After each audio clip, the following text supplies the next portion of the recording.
I've been building my own kingdom for everyone to see.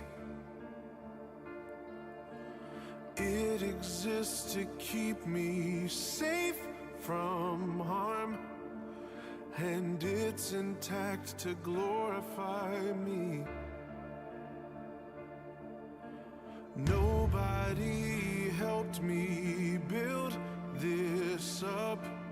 It was me and me alone. I've appointed myself as the king, and I've given myself the throne. But it turns out I'm no ruler, and I have no control. So I have decided to destroy it all.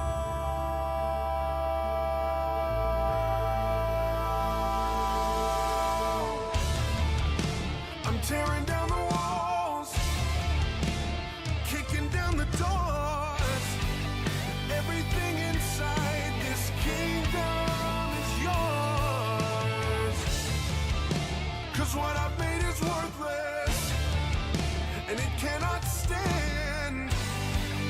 Come and breathe some life into my empty, cold, dead hands. Down with the fickle king, away with this fantasy. You are the one I need. Death to the kingdom of me. Death to the kingdom of me.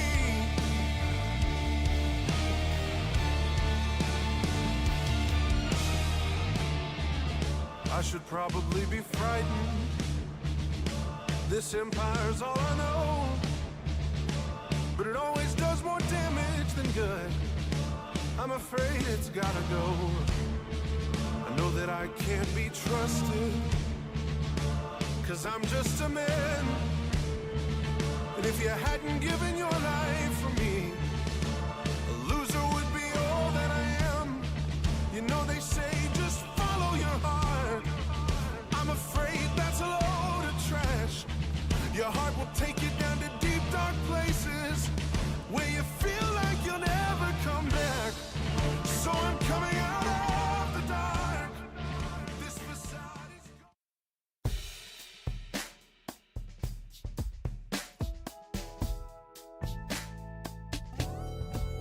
I woke up feeling like it was time to tighten up. Yeah, I woke up feeling like it might be a good day to get it done. That's right.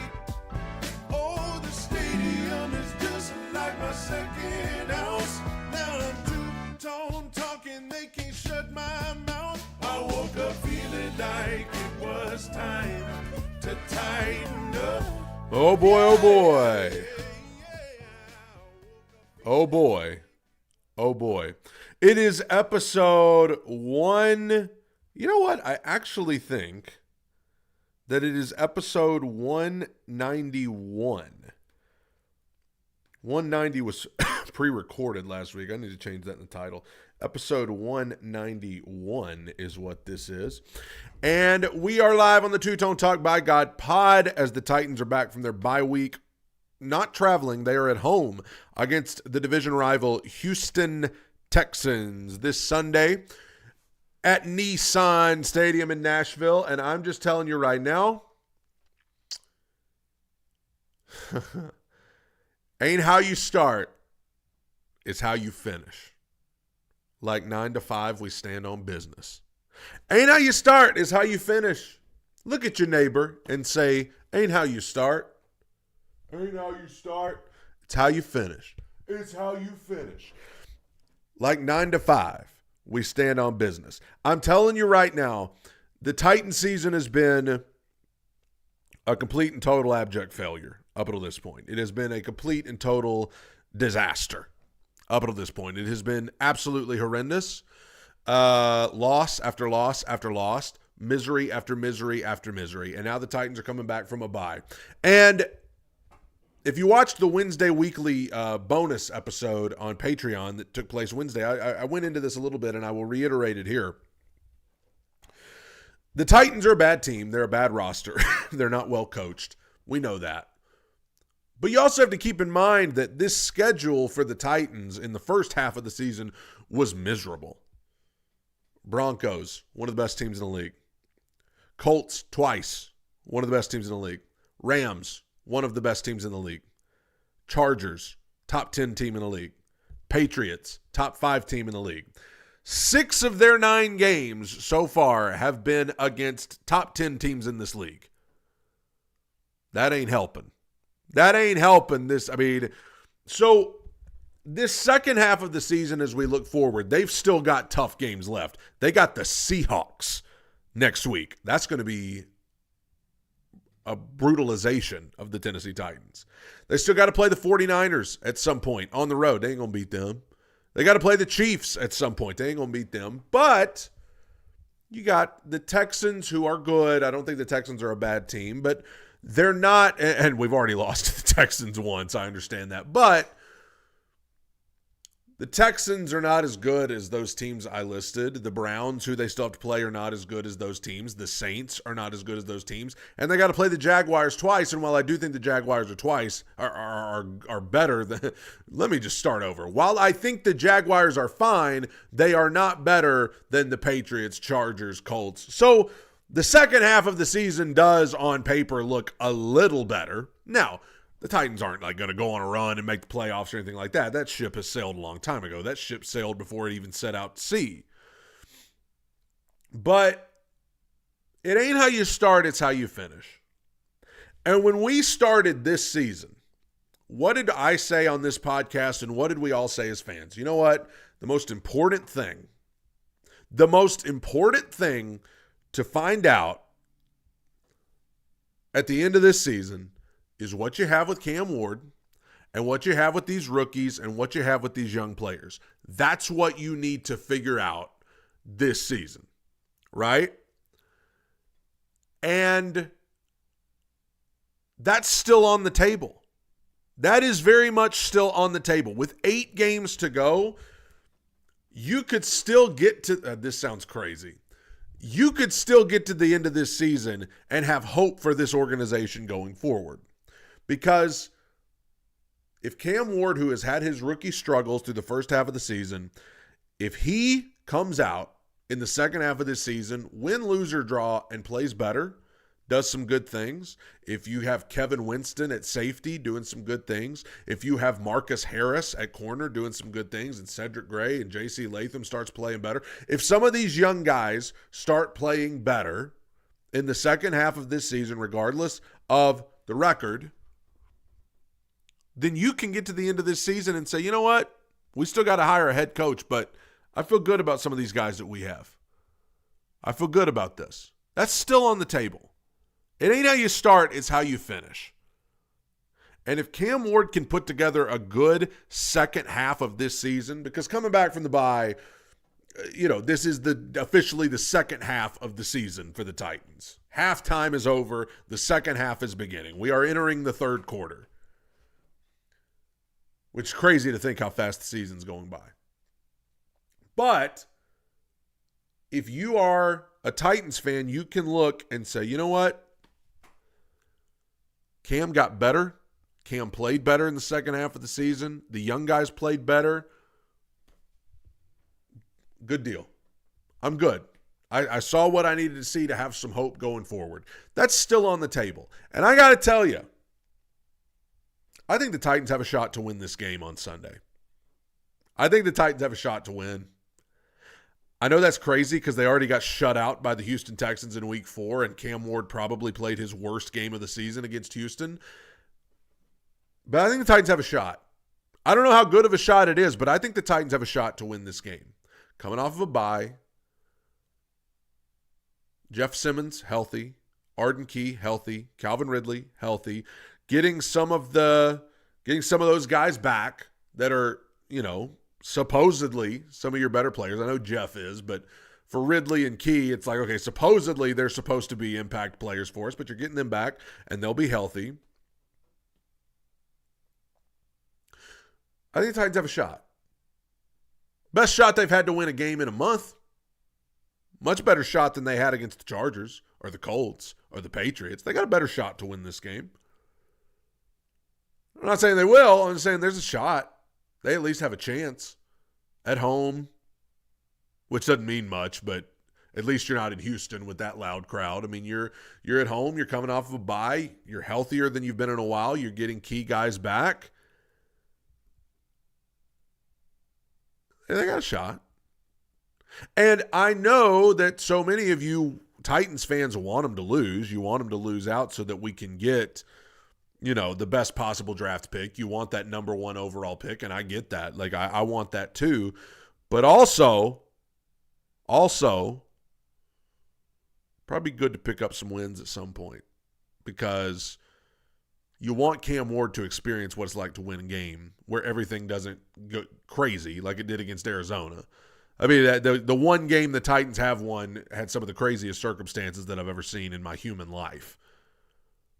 And so you need Cam Ward to figure out how to, what it's like to celebrate in the locker room after a win.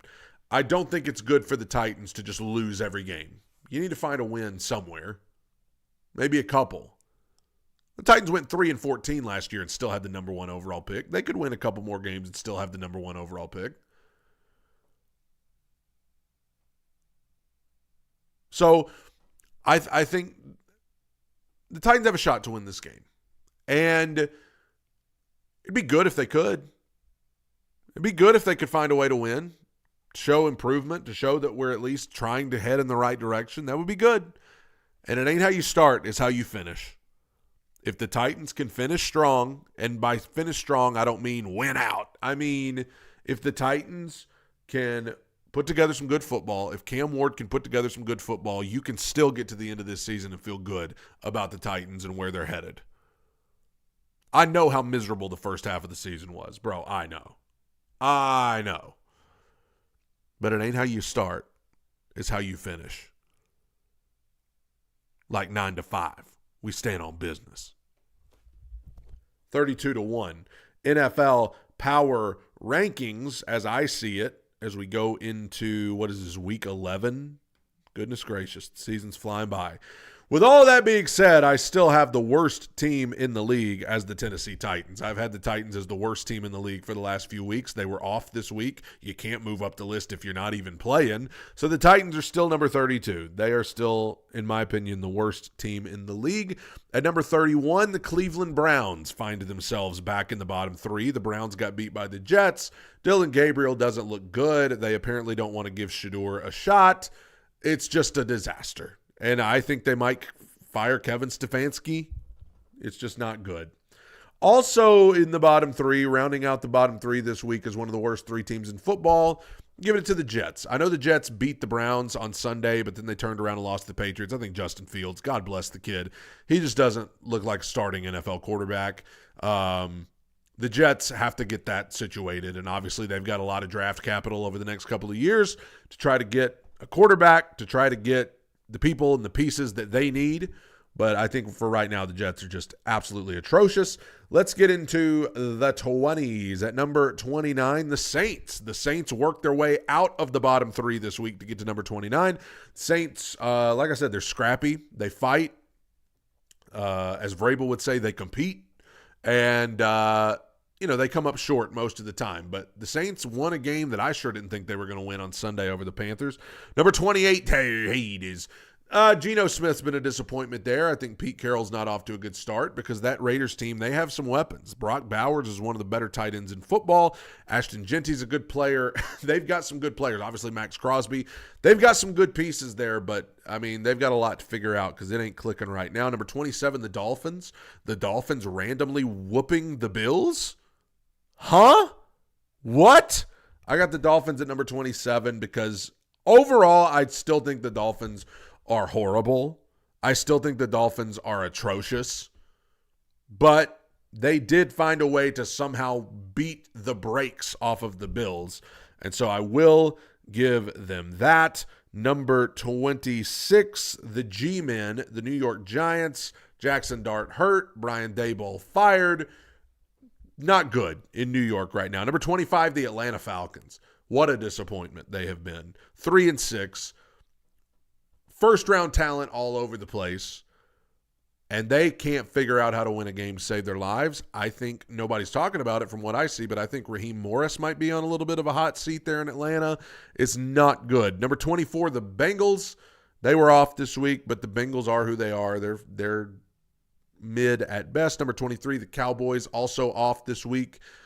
Cowboys are who they are. They don't play good defense, but they have a pretty good offense. Number 22, the Arizona Cardinals. Cardinals, they lost, I believe, this week. But, again, these teams right here, Cardinals, Cowboys, Bengals, I mean, these are just teams that, like, what do you want me to say? Like, Bengals are without their starting quarterback. Cardinals are starting Jacoby Brissett. The Cowboys don't have a good defense. Like, what do you want from me? Number 21, the Jacksonville Jaguars. What a collapse by the Jacksonville Jaguars on Sunday. Up 29-10 against Davis Mills. And, I mean, just embarrassing. An absolutely embarrassing loss for the Jaguars. Complete collapse on their part. Going to the other side of the screen at number 20, the Washington Commanders. In a bad spot. I mean, what a disappointment they've been. Jaden Daniels is hurt. They just look awful. And all of that magic that they had last year has dissipated. Number 19, the Carolina Panthers. Huge disappointment from the Panthers on Sunday. I thought the Panthers were going to keep rolling, but, it's hard to really buy into them at all when they get a great win one week and then they follow it up by getting beaten by the Saints. Number 18, the Houston Texans. I think the Texans obviously still have a pulse. They're 4-5, I believe. And so, they're going to be without Stroud, but they're playing the Titans. One would think you should still be able to beat the Titans with Davis Mills. But the Texans, they got a really solid defense. But, again, that magic that they had a couple of years ago and even last year has dissipated. Number 17, the Minnesota Vikings. The Vikings, they're a well-coached team, but you just never know with them. One week they could beat the Lions, and one week they could lay a total egg. They're just very up and down. Number 16, the Pittsburgh Steelers. Again, not a team I can buy into. I know they're still technically at the top of their division, but I don't buy them at all. They looked horrible against the Chargers on Sunday night. Number 15, the 49ers. 49ers are a well-coached team. They play hard. They win a lot. I think the 49ers would destroy any of the teams beneath them on this list right now, but I don't think they would beat any of the 14 teams I have above them. And at number 14, I have the Chicago Bears. Again, I think there's a lot more to like about Caleb Williams under Ben Johnson than there is to not like. I still think they are headed in a good direction there. And the Bears, I think they're good. I think Ben Johnson's got them going in the right direction. Number 13, the Baltimore Ravens. Ravens have won 3 in a row. They've got a very easy schedule. I think the Ravens will end up winning their division. Number 12, the Kansas City Chiefs, who were off this week on a bye. The Chiefs, as long as they got Mahomes, they belong up here. Number 11, the Packers. I'm about fed up with the Packers, bro. Like, what's going on? I keep saying they're a contender, but then they keep coming out and just laying egg after egg after egg after egg. Like, they just continue to come out and wet the bed right when you want to believe in them the most. So I don't know what to make of them. We get to the top 10. At number 10, I got the Chargers. The Chargers are boring. The Chargers are not entertaining to watch, but the Chargers are efficient. They win. And so I got the Chargers as a top 10 team. We'll see if they can do it in the playoffs when that time comes. Number 9, the Buccaneers. The Bucs took a tough loss to the Patriots. I know the Bucs are banged up. They've got injuries, but I still think the Bucs are fine. I think the Bucs are going to run away with their division easily, and I think they'll be a force in the playoffs. Number 8, the Bills. Like I mentioned, the Bills got absolutely whooped by the Dolphins on Sunday. Absolutely destroyed. So I don't know what to make of them, because this ain't the first time this season that they've looked kind of bad. So we'll see. But the Bills, they dropped down the list a little bit. I had them at 3 last week. Number 7, the Eagles. Things feel topsy-turvy with the Eagles because A.J. Brown's not happy, and he's talking about it on his Twitch stream, and it just feels like the Eagles are about to go off a cliff, but like they keep winning. They're the defending world champions, and they keep winning. I don't know what you want me to tell you. Number 6, the Denver Broncos. The Broncos, there are times where I watch the Broncos and I'm like, they don't really look great. They don't look awesome, but they keep winning. Bo Nix, there are times I watch him and I'm like, he's not playing really well, but he's winning. They hadn't lost in a long time. So I think the Broncos belong up here. Let's get into the top 5. At number 5, I got the Indianapolis Colts. The Colts got back on track with a win. I hate them, but the Colts are winning. Jonathan Taylor's unbelievable. Daniel Jones keeping them afloat. And the Colts, they're a top 5 team in the league. With Jonathan Taylor especially. Number 4, the Patriots. This is another one I don't like, but the Patriots are number 4. They're 9-2, bro. They're 9-2. Now they got a mini bye after they whooped the Jets last night. Like, the Patriots are great. Drake May is great. Vrabel's got them playing well. Number 3, the Detroit Lions. I might be buying into the Lions a little more than some other people, but overall I still think the Lions are a force to be reckoned with in the NFC, but they don't compare to these two. At number 2, I got the Seahawks. Seahawks are unbelievable. Seahawks are just brutalizing teams. That's why when they play the Titans next week, viewer discretion is advised. And at number 1, I'm going to go with the Rams. The reason I put them ahead of the Seahawks is just because of the experience. Stafford, I still believe in Stafford more than Darnold. I still believe in McVay more than McDonald. But the Rams and Seahawks are playing each other this week. And on my rankings, that's number 1 versus number 2, fam. That's number 1 versus number 2. Let's get into some picks for this weekend. As usual, I'll be saving the Titans game for last. Let's make some picks. Leave your comments, your picks in the comments, rather, and let me know who you think is going to win these games. Let's see where everybody's head's at. The Commanders and the Dolphins. That game is Sunday morning in Madrid. What an awful game they're getting in Madrid. Holy cow, this is a snoozer. I'm going to go with the Commanders. The Dolphins, yeah, they whooped the Bills, but I think overall the Dolphins are not a good team. The Commanders aren't either, and they're obviously still without Jaden Daniels, but I think this will be a boring game. I think it'll be a low-scoring game, but I think the Commanders will find a way to pull it out at the end. I got the Commanders beating the Dolphins in Madrid Sunday morning. Bengals Steelers. I mean, it just feels like the Steelers are fighting for their lives. I mean, they got the Ravens breathing down their neck. This game's in Pittsburgh. I'm going to go with the Steelers. I'm going to say the Steelers get a rebound win.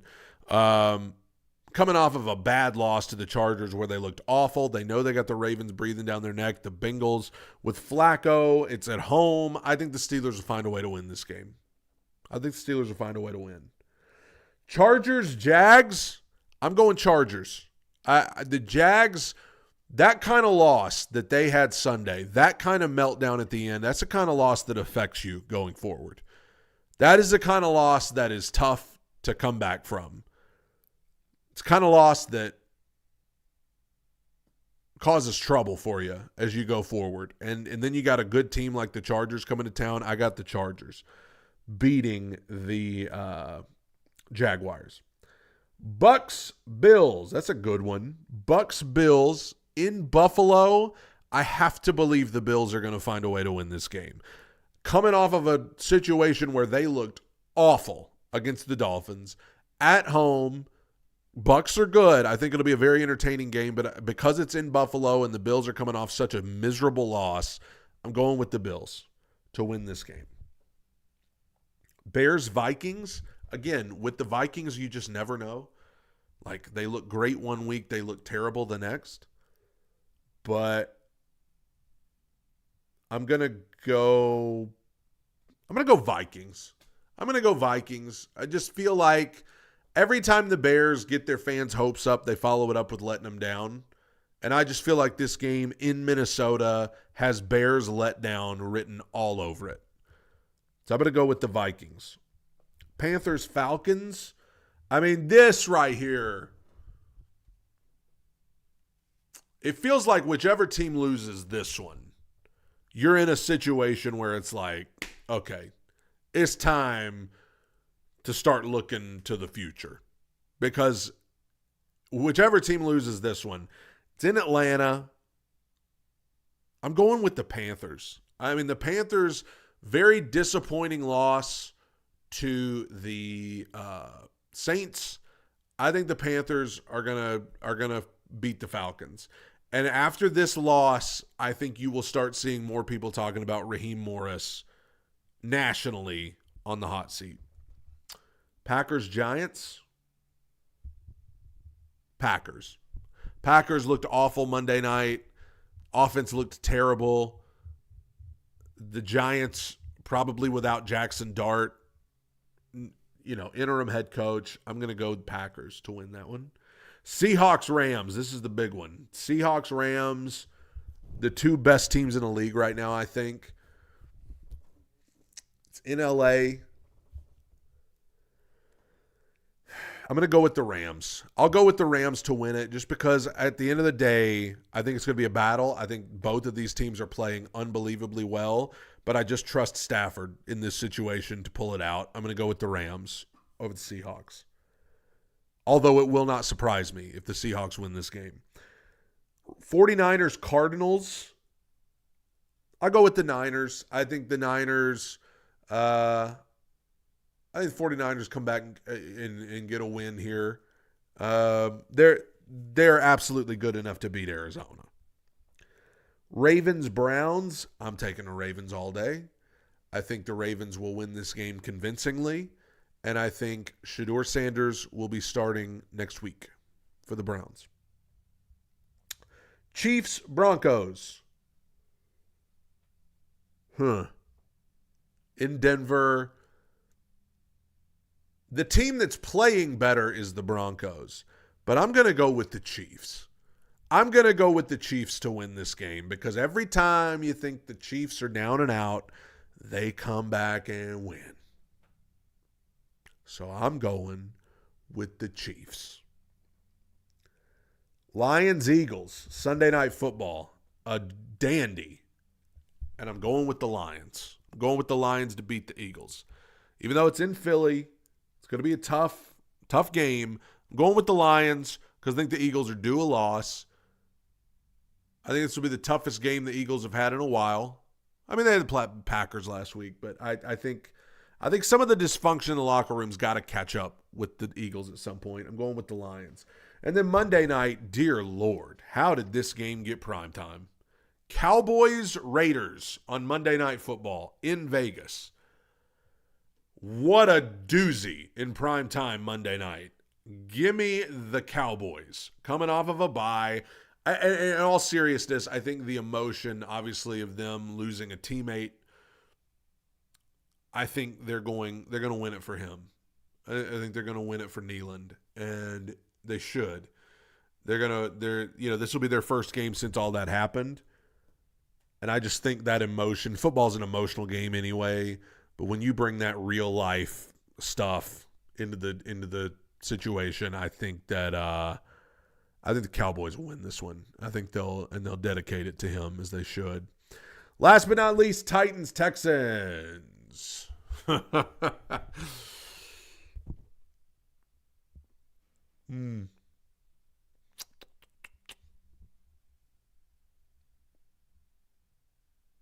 For old time's sake. 1-8, devastation all around, coming off of a bye, guys getting healthy. Lest we forget last season when the Titans were horrible, one of their 3 wins came against the Houston Texans. Give me the Titans. I'm picking the Tennessee Titans to win this game against my better judgment. I've just got a feeling. I'm like the Black Eyed Peas. I got a feeling. I think the Titans are going to beat the Texans on Sunday. I'm picking the Titans. 20-17 over Houston. For old time's sake. Because it ain't how you start, it's how you finish. As I wrap up today, little different ending than usual. For those who don't know, I am also a singer and a songwriter. I mostly write songs about my faith. I'm a Jesus follower. I am a Christian. And so I write songs about my faith, and I release those from time to time. And I got a new song out today called Can't Beat It. And I'm going to end the podcast playing that song for you. It's available on all streaming platforms. You can listen if you want. You can get off of here and keep scrolling if you want. But here's my new song, Can't Beat It. That's how we're ending the podcast today. Tighten up. See you Monday. Bye.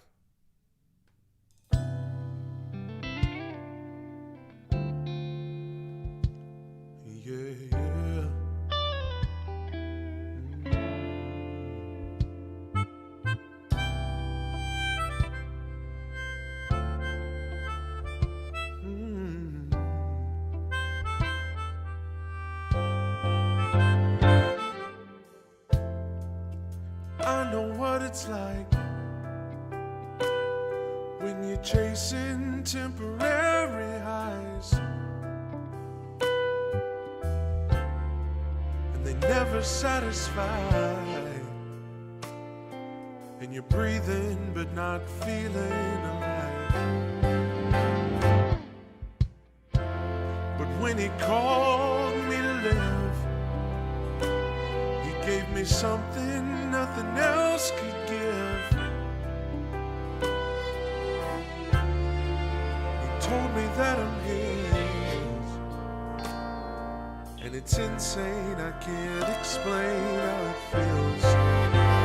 But just to know that he's faithful and he's in control, he's holding my hand and he ain't letting go. Just to say every day that I'm walking with Jesus, what a feeling, can't beat it, no.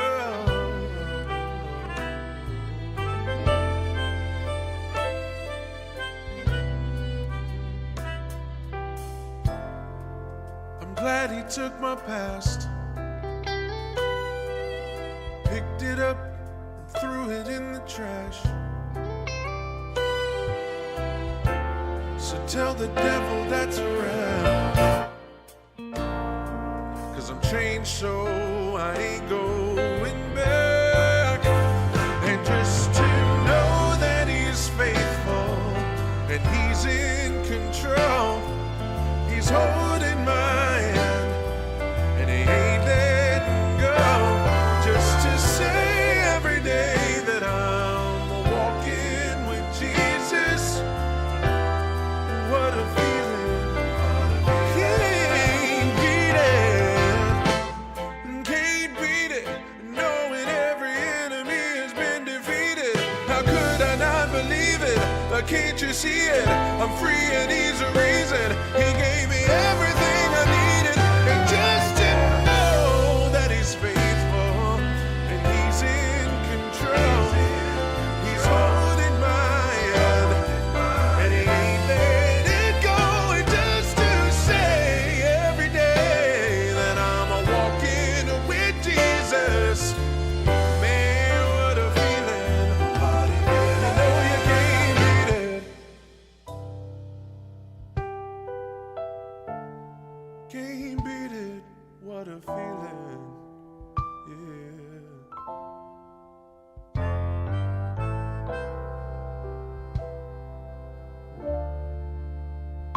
Can't beat it.